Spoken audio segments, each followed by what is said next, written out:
Ce chapitre traite des problèmes courants lors du dénudage et de l'épissure des câbles optiques.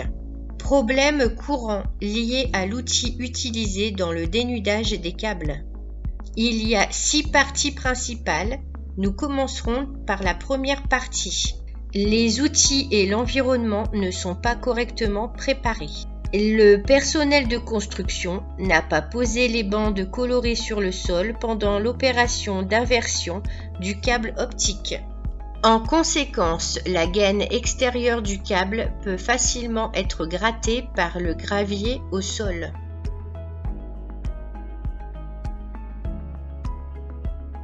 Partie 2.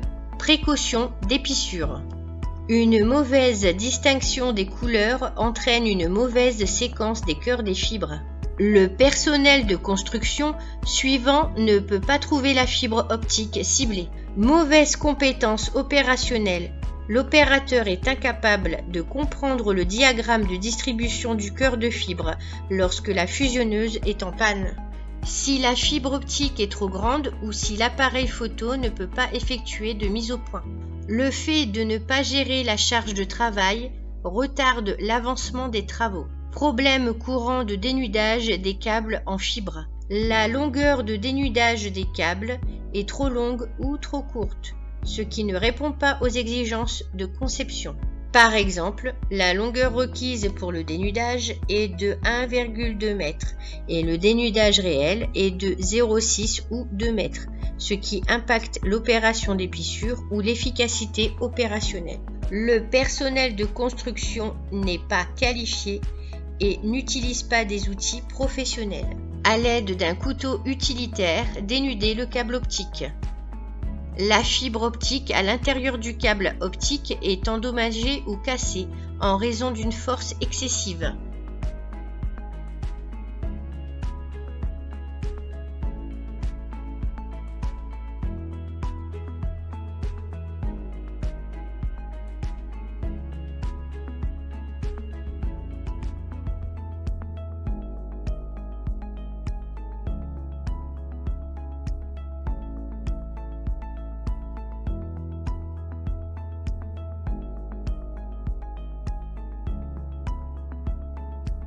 La profondeur de coupe requise n'est pas ajustée lors de l'utilisation d'un outil spécial.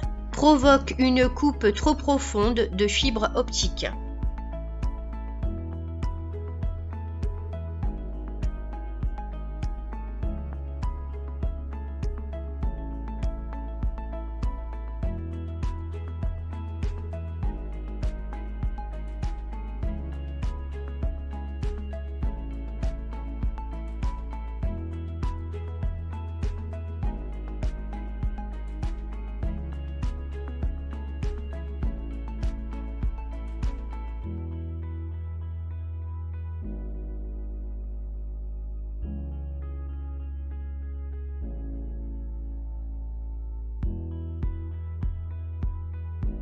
Problème courant d'épissure.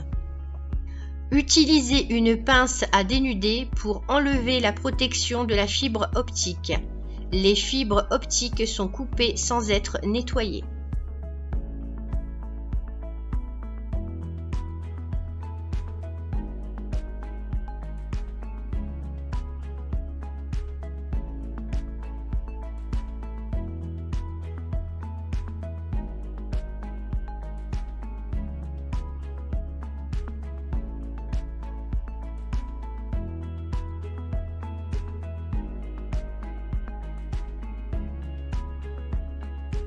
La face d'extrémité n'est pas correctement coupée.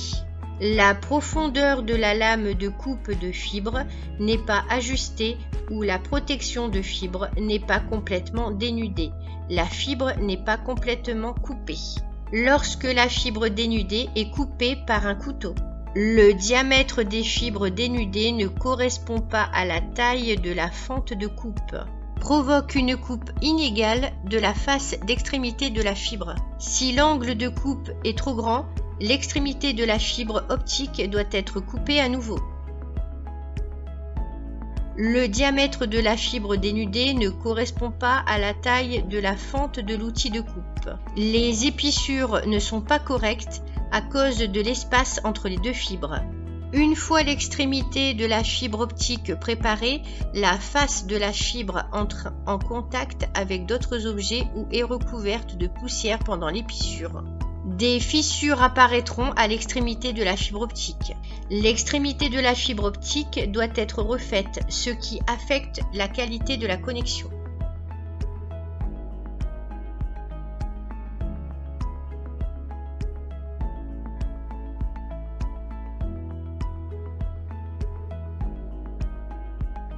Le personnel d'épissure des fibres connecte les fibres.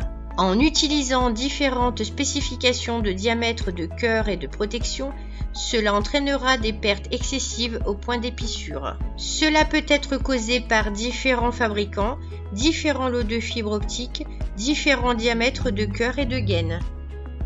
Si l'électrode est utilisée pendant une longue période ou si la position de décharge de la fusionneuse n'est pas mise à jour pendant une longue période, des bulles peuvent se produire pendant l'épissage, entraînant une perte excessive de soudure des points. Si la soudure est trop courte ou que la surface d'extrémité est inégale, les marques de soudure sont inégales, entraînant une perte excessive de points de soudure. Une décharge d'électrode insuffisante ou un espace de fibre excessif peut empêcher la fibre d'être soudée.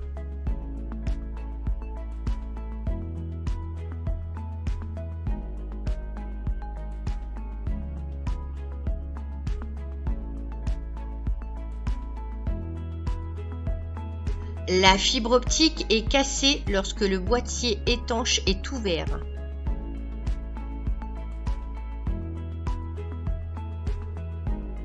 Une fois la fusion de la fibre optique est terminée, le manchon de protection thermique n'est pas complètement placé au point de fusion.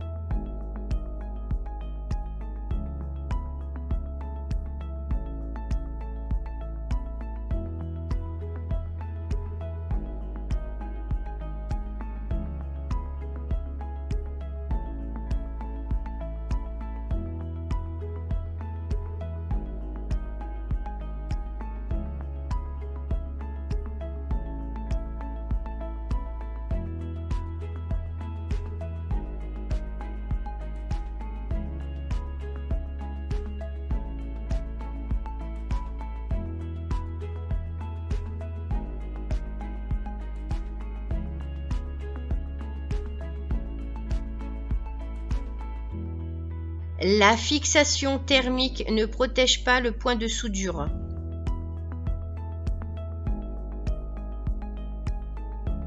Après, la fibre optique est épissée.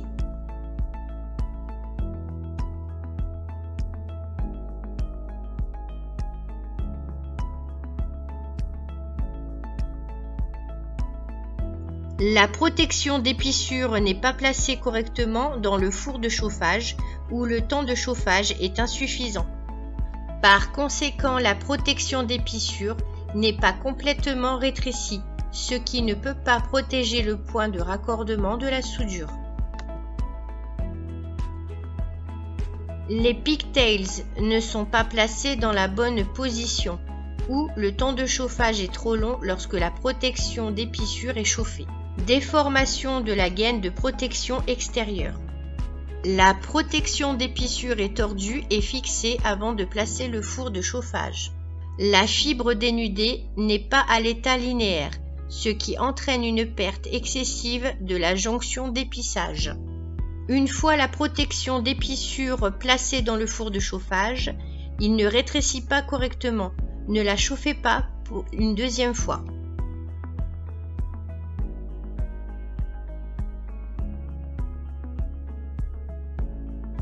Le joint n'est pas installé correctement.